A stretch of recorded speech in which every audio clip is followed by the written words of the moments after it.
Hello, this is Dr. Grande. Today's question is, can I analyze the case of Charles Ingram and the scandal on the television show Who Wants to Be a Millionaire? Just a reminder, I'm not diagnosing anybody in this video, only speculating about what could be happening in a situation like this. If you enjoyed this video, please like it, subscribe to my channel, and consider supporting me on Patreon. I will put the link to Patreon in the description for this video. First, I'll look at the background of this case. I'll move to the timeline of the crime, then offer my analysis.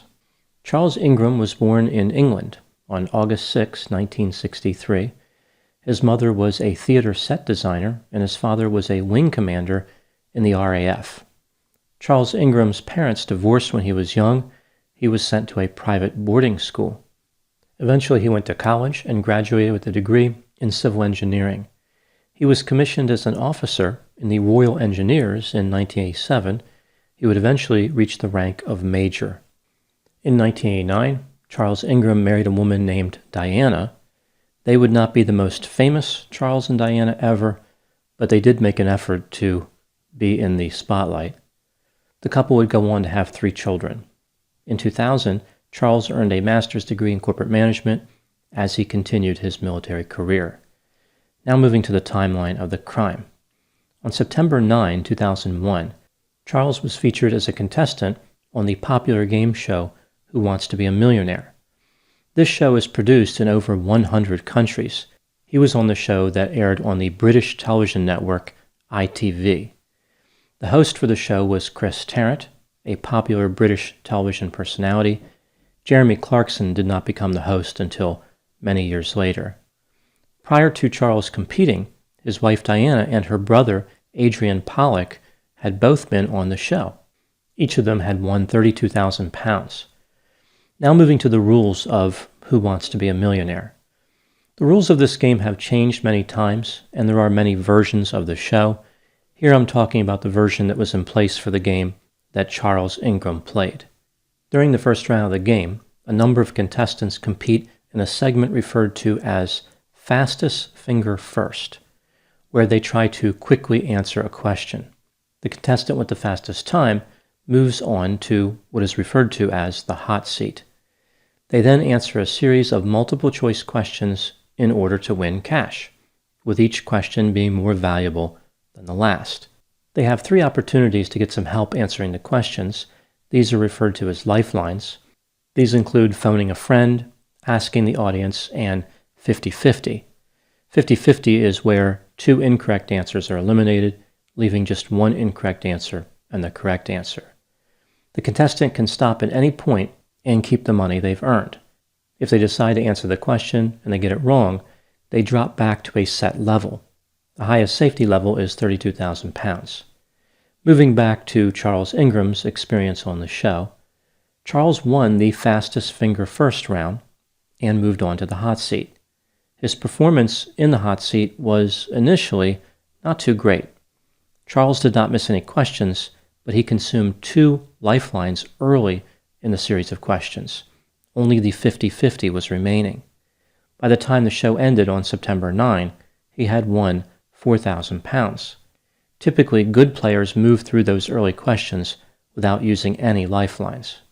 When production resumed on September 10, Charles made it all the way to the £1 million question and answered it correctly. The question was, a number 1 followed by 100 zeros is known by what name? The correct answer is a Google. The incorrect answers were megatron, gigabyte, and nanomole. So it was actually a remarkably easy question. It's not really surprising he answered this correctly. However, many of the other questions along the way were quite difficult. The producers were confused as to how Charles made it all the way.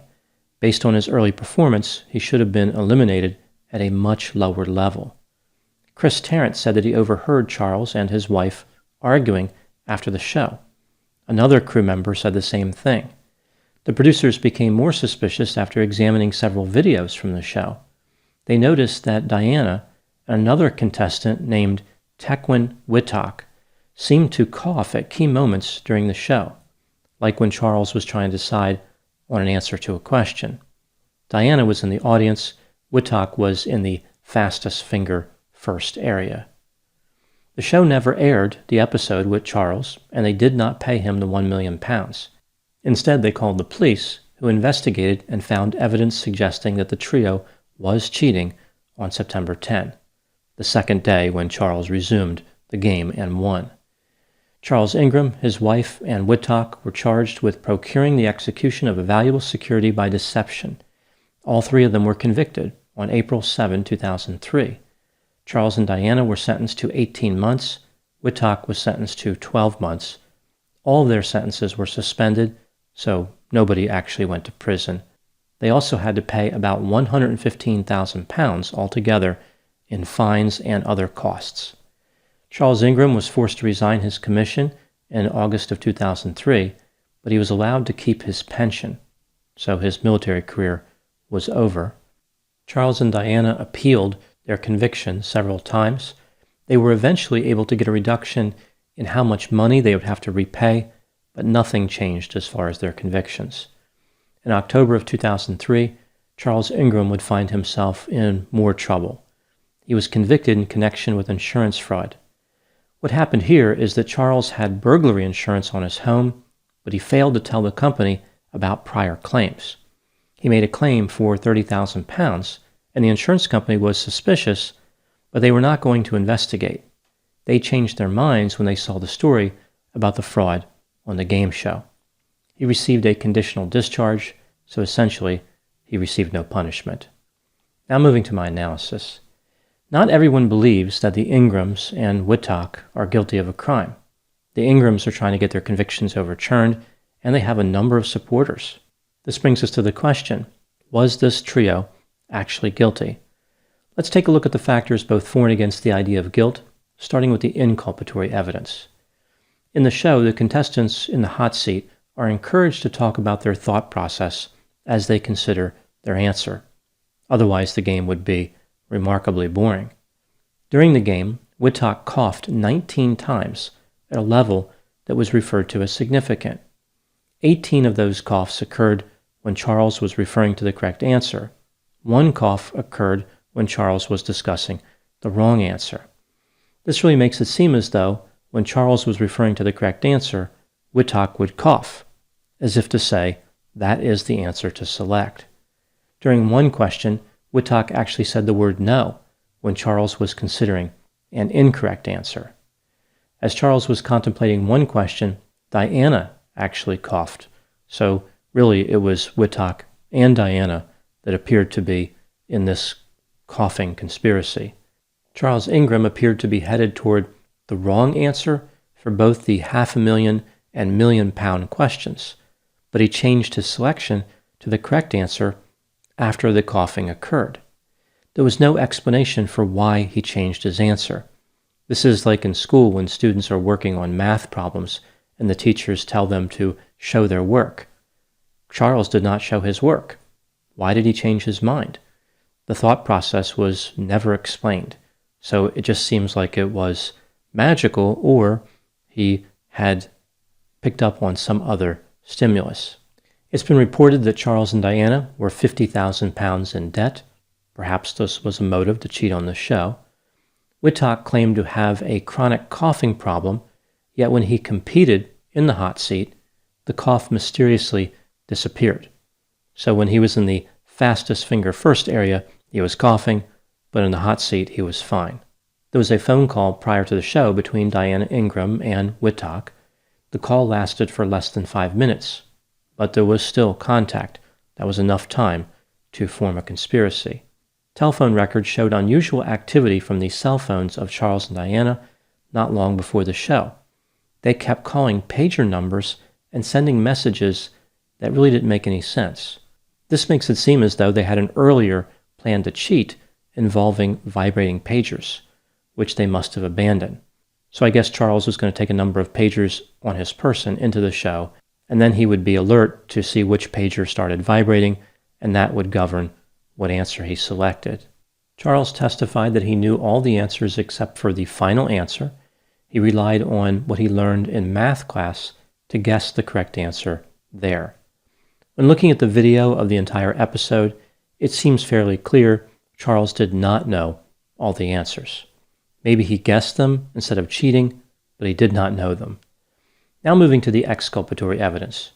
On September 10, when Charles was competing, Whittock coughed 192 times.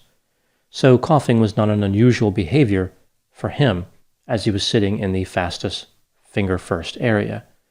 The prosecution admitted that Whittock had a chronic respiratory condition and suffered from persistent coughing. The coughing may have subsided when he was competing in the hot seat because he just had a drink of water. Chris Tarrant said he didn't notice any coughs during the time that Charles was competing in the hot seat. The defense argued that the video was manipulated. It was edited to accentuate the suspicious coughing behavior. When considering all the evidence, do I think the trio was guilty? I am convinced beyond a reasonable doubt that they are guilty. The problem for them is really the number of times the coughing coincided with the correct answers. If this just happened 2 or 3 times, maybe that was a coincidence, but it happened repeatedly and Charles changed his answers mysteriously. It also seemed as though Charles specifically named each possible answer several times, like he was trying to create the opportunity where a cough could occur and direct him as to whether the answer he was talking about was correct. Many contestants enunciate the answers, but with Charles it was just over the top. It was really clear by the way he was pacing it out that he was waiting for some type of stimulus. Here's what I think happened in this case. I think that the trio made an impromptu plan to cheat. Charles and Diana wanted to cheat before using pagers, but involved a third conspirator after realizing their pager plan was not feasible. I don't think this was a sophisticated conspiracy. Whittock apparently agreed to be a conspirator after one short phone call. I don't think anyone actually thought this through. They did not fully appreciate how obvious their plan was. After it was over, the argument in the dressing room between Charles and Diana was probably because Diana was angry at Charles for being so obvious and really not knowing enough of the answers. If he could have actually answered some of them correctly, there wouldn't have been a need for a cough on that particular question. So really, he was just a bad player. I think Diana knew that they were going to be caught.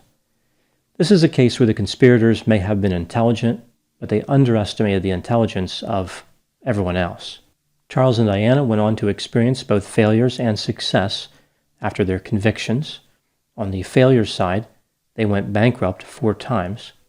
In 2010, Charles was mowing his lawn when he slipped on a rotten apple. His left foot went under the lawnmower, and he lost 3 toes. In addition to the physical damage, the irony must have been devastating as well. One bad apple stepping on another. On the success side, Diana runs a jewelry business, and Charles would go on to compete on a number of other competition reality shows, including The Weakest Link, Life Swap, and a show referred to as The Games, which has to be one of the most unoriginal game show names ever. Like they spent all the time designing the show, and they forgot to give it a title. It was like last minute thing. And they're like, oh yeah, I don't have time for this. Let's just call it The Games. It's about games, right? So that seems good. Now moving to my final thoughts. This trio set out to play Who Wants to Be a Millionaire, but ended up playing Who Wants to Be in a Criminal Conspiracy. They may have lost the former, but they definitely won the latter. Those are my thoughts in the case of Charles Ingram. Please put any opinions and thoughts in the comments section. They always generate an interesting dialogue. As always, I hope you found my analysis to be as intriguing as a poorly formed coughing conspiracy. Thanks for watching.